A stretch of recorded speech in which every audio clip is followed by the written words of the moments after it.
और सही करियर का चूज करना एज अ स्टूडेंट बहुत ज़्यादा ज़रूरी है। ज़्यादातर स्टूडेंट अपने करियर में सक्सेसफुल इसलिए नहीं हो पाते क्योंकि उन्होंने सही करियर चूज़ नहीं किया है। अभी क्या है, मैंने आप लोगों के कमेंट एनालाइज किए तो उसमें एक कमेंट बहुत आ रहा था जिस पे आज हम वीडियो बनाने वाले हैं, और वो करियर इतना स्पेशल है दोस्तों कि उस करियर को करके आप टीचिंग की जॉब भी कर सकते हो, आप यहाँ पे कॉर्पोरेट में भी काम कर सकते हो, आप यहाँ पे एंटरप्रेन्योर भी बन सकते हो, आप यहाँ पे जज भी बन सकते हो, आप यहाँ पे एडवोकेट भी बन सकते हो। समझ आ गया मैं किस करियर की बात कर रहा हूँ? मैं यहाँ पे बात कर रहा हूँ दोस्तों लॉ एज अ करियर के बारे में। लॉ जो करियर है वो एक बहुत ही प्रॉमिसिंग करियर है, पहले भी इसकी डिमांड थी, आज भी है, आने वाले समय में भी रहने वाली है। राइट, आप इसको एक तरीके से मोस्ट डिमांडिंग करियर भी कह सकते हैं। और ऐसे में दोस्तों इस करियर की एडवांटेज ये है कि इसको कोई भी कर सकता है, 12th पास हो, किसी भी फील्ड में हो कर सकते हो, ग्रेजुएट हो, किसी भी फील्ड में हो कर सकते हो। तो ऐसे में आज की इस वीडियो में मैं आप लोगों को सारी इन्फॉर्मेशन देने वाला हूँ कि कैसे आप लोगों ने प्रिपेयर करना है, कौन कौन से एग्जाम्स होते हैं, क्या क्या करियर्स हो सकते हैं, जॉब्स क्या क्या हो सकती है, अगर आप एक बार लॉयर बन जाते हैं उसके बारे में भी हम डिस्कस करेंगे, सैलरीज क्या रहती है वो भी मैं आप लोगों को बताने वाला हूं। तो बड़ा ही इंटरेस्टिंग वीडियो है, मेरे साथ लास्ट तक बने रहिए।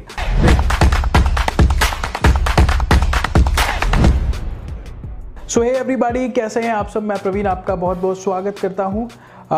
उम्मीद करता हूं आप सब हेल्दी होंगे, अच्छे होंगे। सो ऐसे में बात कर रहे हैं दोस्तों लॉ एज अ करियर के बारे में। मैंने आप लोगों को बता दिया कि भाई 12th पास किसी भी फील्ड का कर सकता है, ग्रेजुएट किसी भी फील्ड में कर सकते हो। ऐसे में आप लोग अगर इस फील्ड में परस्यू करना चाहते हो तो आपको एंट्रेंस एग्जाम देने पड़ेंगे। काफ़ी सारे एंट्रेंस एग्जाम एग्जिस्ट करते हैं। ऐसे में LSAT इंडिया, जो कि आप कह सकते हैं one of the most popular entrance exam है लॉ स्टूडेंट्स के लिए, जिन लोगों को लॉ कॉलेजेस में एडमिशन लेना है तो आप LSAT इंडिया का एग्ज़ाम दे सकते हैं। इसी एंट्रेंस एग्जाम के बारे में इसलिए मैं आप लोगों को बता रहा हूँ क्योंकि इसकी एंट्रेंस डेट बहुत पास है। राइट, मैं अभी आप लोगों को कंप्यूटर स्क्रीन पे ले जाके बता देता हूँ कि इस एग्जाम में क्या क्या चीज़ें आती है और कैसे प्रिपेयर वगैरह करना है, कैसे अप्लाई करना है। तो चलिए दोस्तों, मैं आप लोगों को LSAT इंडिया टेस्ट के बारे में सारी चीज़ें बता देता हूँ। सबसे पहले तो बात करते हैं कि what is LSAT India test. LSAT का फुल फॉर्म मैं आप लोगों को बता दूं, लॉ स्कूल एडमिशन टेस्ट। ये क्रिएट किया गया है दोस्तों लॉ स्कूल एडमिशन काउंसिल जो USA की है उनके द्वारा। तो LSAC के थ्रू ये क्रिएट किया गया है। और मैं आप लोगों को बता दूं ये स्टैंडर्ड टेस्ट ऑर्गेनाइज करवाते हैं जिनके थ्रू इंडिया के जो टॉप के लॉ कॉलेजेस है उनमें आप एडमिशन ले सकते हो। 12th पास और ग्रेजुएट दोनों ही अप्लाई यहाँ पे कर सकते हैं। अभी बात करते हैं दोस्तों कि जो टेस्ट होता है LSAT इंडिया का उसमें क्या सिलेबस रहता है। तो जो सिलेबस रहता है दोस्तों वो एनालिटिकल रीजनिंग, लॉजिकल रीजनिंग और रीडिंग कॉम्प्रीहेंशन से रिलेटेड रहता है। कोई नेगेटिव मार्किंग आपकी यहाँ पे नहीं रहेगी। ठीक है, आगे की बात करते हैं दोस्तों कि यहाँ पे LSAT इंडिया का जब आप टेस्ट दे दोगे, एक बार अगर उसको आप क्रैक कर लेते हो तो क्या क्या अपॉर्चुनिटी है दोस्तों आप लोगों के लिए। तो यहाँ पे दो तरीके की अपॉर्चुनिटी आप लोगों के लिए रहेगी दोस्तों। पहले तो अगर आप यहाँ पे 12th पे हो तो आप 5 साल का इंटीग्रेटेड LLB कोर्स करोगे, और अगर आपकी ग्रेजुएशन हो चुकी है तो आप लोगों को 3 साल का LLB का कोर्स करना पड़ेगा। राइट, आगे बढ़ते हैं दोस्तों कि अगर आप यहाँ पे LSAT इंडिया का जो टेस्ट है वो क्रैक कर लेते हो, आपको कॉलेज भी अच्छा मिल जाता है, तो कौन कौन से तरीके के LLB कोर्स अवेलेबल है उसकी हमने लिस्ट बनाई है। जैसे कि BA LLB है, BBA LLB है, BA LLB ऑनर्स है, BTech LLB है, LLB कर सकते हो, BCom LLB, BBA LLB, इस तरीके के काफ़ी सारे अलग अलग स्ट्रीम से रिलेटेड LLB में भी आप लोगों को ऑप्शंस मिल जाते हैं जो आप अपने इंटरेस्ट के हिसाब से अप्लाई कर सकते हो। आपने कभी सुना था कि भाई BTech LLB भी होता है, बट ये सारी चीज़ें भी अवेलेबल है दोस्तों, जो आप अपनी जो भी इंटरेस्ट है उसके हिसाब से अप्लाई ज़रूर करें। ज़्यादा जानकारी के लिए इनकी वेबसाइट का लिंक ऑलरेडी मैं डिस्क्रिप्शन बॉक्स में डाल चुका हूँ, तो वहाँ से भी आप चेक कर सकते हैं। हालांकि हमने आप लोगों को लिस्ट बताई दी है। आगे बढ़ते हैं दोस्तों कि यहाँ पे जो टॉप कॉलेजेस जो LSAT इंडिया टेस्ट का जो स्कोर है वो एक्सेप्ट करते हैं, उनमें से आप देख सकते हैं कि वेलोर इंस्टीट्यूट ऑफ टेक्नोलॉजी है वो एक्सेप्ट करता है। इसके अलावा OP Jindal global law college है, इसके अलावा UPES है, university of petroleum and energy studies. तो इसी तरीके के दोस्तों कई सारे कॉलेजेस है जो LSAT इंडिया टेस्ट का स्कोर एक्सेप्ट करते हैं, और आप इनके स्कोर की मदद से इन कॉलेजेस के जो यहाँ पे डिग्री प्रोग्राम्स है लॉ से रिलेटेड उनमें एडमिशन ले सकते हैं। अब दोस्तों बात कर लेते हैं कि जो एलसेट इंडिया का 2021 का टेस्ट है उसके रिलेटेड क्या क्या इंपॉर्टेंट चीज़ें हैं जो आपको ध्यान में रखनी चाहिए।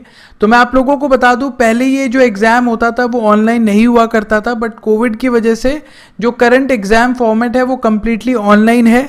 अगर आप लोग इस एग्ज़ाम को देना चाहते हैं, इस एंट्रेंस टेस्ट को देना चाहते हैं, तो आप लोगों को एलसेट इंडिया की ऑफिशियल वेबसाइट पे जाके रजिस्ट्रेशन करना पड़ेगा, जिसका लिंक मैंने नीचे डिस्क्रिप्शन में डाल दिया है दोस्तों। और जो स्टूडेंट यहाँ पे मतलब प्रिपेयर करेगा दोस्तों, उसको ये सारे रिसोर्सेज दे रहे हैं फ्री में, और यहाँ पे practice test, free mock test भी आप लोगों के लिए अवेलेबल है। जो रिसोर्सेज मिल रहे हैं दोस्तों वो भी आप लोग इनकी वेबसाइट पे जाके डाउनलोड कर सकते हैं। साथ ही साथ यहाँ पे जो अप्लाई करने की लास्ट डेट है दोस्तों वो 14 मई है, उसके पहले आप अप्लाई कर दीजिए। एक बार जब आप अप्लाई कर देंगे दोस्तों तो आप लोगों को यहाँ पे इनकी वेबसाइट पे बहुत सारे स्लॉट्स दिख जाएंगे, जिनको आप अपने हिसाब से सिलेक्ट करके एग्जाम दे सकते हैं। ऑलरेडी दोस्तों 5000 स्टूडेंट्स रजिस्टर कर चुके हैं एलसेट इंडिया 2021 के टेस्ट के लिए।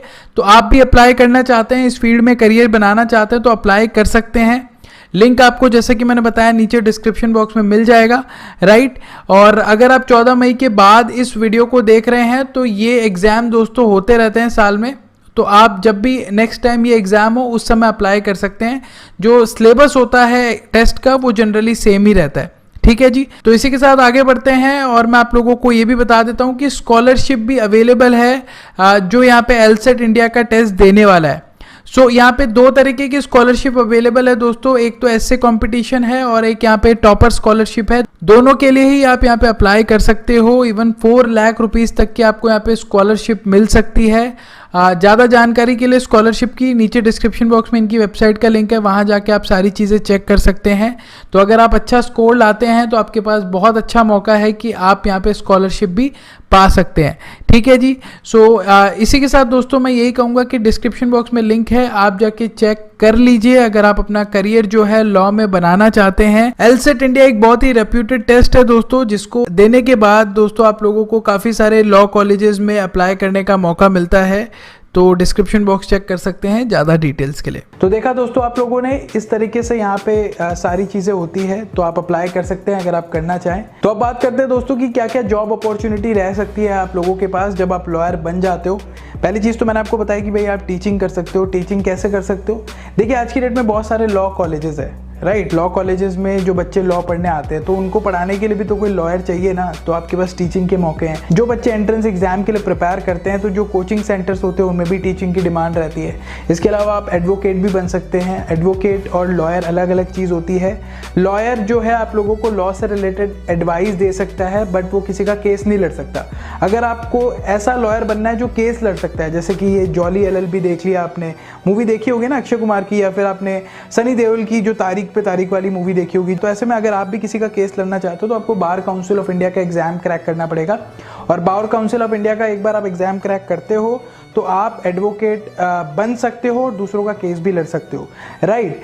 तो बार काउंसिल ऑफ इंडिया का एग्जाम वही क्रैक कर सकता है, वही अप्लाई कर सकता है जो लॉयर बना हुआ है। यहाँ पे ये चीज़ ध्यान रखने वाली है। इसके अलावा आप जज भी बन सकते हो, एडवोकेट बन सकते हो, तो जब आपकी पोस्ट बढ़ती जाती है तो आप जज भी बन सकते हो। साथ ही साथ आप कई सारे मौके यहाँ पे रह सकते हैं, जैसे आप क्रिमिनल लॉयर बन सकते हो, जैसे आप साइबर लॉयर बन सकते हो। साइबर लॉ से रिलेटेड अगर आप चीज़ें सीखते हो तो आप साइबर लॉयर भी बन सकते हो दोस्तों। बहुत ज़्यादा डिमांड है इसकी, क्योंकि पता है इंटरनेट बढ़ रहा है, इंटरनेट से रिलेटेड फ्रॉड्स भी बढ़ रहे हैं, तो साइबर लॉयर की भी डिमांड रहती है। इसके अलावा आप यहाँ पे कॉर्पोरेट लॉयर बन सकते हो। बहुत सारी बड़ी बड़ी कंपनीज के खुद के लॉयर होते हैं जो उनके अलग अलग फील्ड से रिलेटेड चीज़ों को मैनेज करते हैं, तो उन कॉर्पोरेट में भी डिमांड है, बड़ी बड़ी कंपनीज में भी डिमांड है। ऐसा नहीं होता कि जो लॉयर बनता है वो केस ही लड़ता है, हर जगह डिमांड है। इसके अलावा आप यहाँ पे एक एंटरप्रेन्योर भी बन सकते हो। आप खुद की लॉ फर्म शुरू कर सकते हो, कोई ऐप बना सकते हो ऐसी जो लोगों को यहाँ पे घर बैठे एडवाइस दे दे, उनके चीज़ों को, लाइफ को थोड़ा और इजी कर दे, तो वो भी मौके आपके पास भाई। बिजनेस से लेके, टीचिंग से लेके, एडवोकेसी करने से लेके, मतलब सारे मौके आप लोगों को ये करियर प्रोवाइड कराता है। तो बहुत ही एक आप कह सकते हैं कि अच्छा करियर हो सकता है। जैसा कि मैंने शुरुआत में भी बताया कि शुरू में भी डिमांड थी, अब भी डिमांड है, आने वाले समय में भी डिमांड रहेगी। और यहाँ पे सबसे इम्पॉर्टेंट चीज़ है कि अगर आप सक्सेसफुल होना चाहते हैं इस फील्ड में तो आप मेहनती होने चाहिए। देखिए एवरेज लोगों की ज़्यादा रिक्वायरमेंट हर जगह नहीं होती, क्योंकि ज़्यादातर लोग एवरेज होते हैं। तो यहाँ पे मैं यही कहना चाहूँगा कि खूब डेडिकेशन से इस चीज़ को करिए, देखिए आपको रिजल्ट ज़रूर मिलेगा। और ऐसे में दोस्तों आप लोगों की लाइफ ईजी करने के लिए हमने the job and career show बनाया है आप लोगों के लिए, जिसमें हमने दुबई में कैसे जॉब किया जा सकता है, क्या क्या अपॉर्चुनिटीज़ है करियर से रिलेटेड, वो सारी चीज़ें बताई है। हमने गेस्ट को इन्वाइट किया है जो दुबई में जॉब करते हैं, लगभग करीबन कह सकते हैं कि आप 10 साल से ज़्यादा का उनको एक्सपीरियंस है दुबई में जॉब करने का। सो हमने उनके साथ जो बातें की है वो रिकॉर्ड की है। एपिसोड 1 आउट हो चुका है। आने वाले समय में हम और भी प्रोफेशनल लोगों को बुलाने वाले हैं जो अलग अलग कंट्रीज़ में काम कर रहे हैं, अलग अलग फील्ड में काम कर रहे हैं, तो वो भी आप देख सकते हैं the job and career show, right. इसका लिंक भी नीचे डिस्क्रिप्शन में मिलेगा। इसका एपिसोड 1 जैसे कि मैंने बताया आउट हो चुका है, वो भी आप जाके देखिएगा इस वीडियो के बाद, ठीक है जी।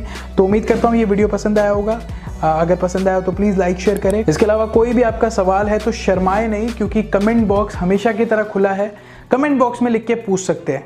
मैं आंसर नहीं करूंगा तो कोई ना कोई दूसरा बंदा आके आंसर कर जाएगा। हमारी जो कम्युनिटी है वो काफ़ी हेल्पफुल है, एक दूसरे की हेल्प करती है। अगर आपको किसी के सवालों के जवाब पता है तो उनकी हेल्प ज़रूर करिए कमेंट बॉक्स में लिख के। तो ऐसे में इसी के साथ इस वीडियो को यहीं ख़त्म करेंगे दोस्तों। जल्दी अगले वीडियो में आप लोगों से मुलाकात करेंगे। तब तक के लिए जय हिंद, जय भारत।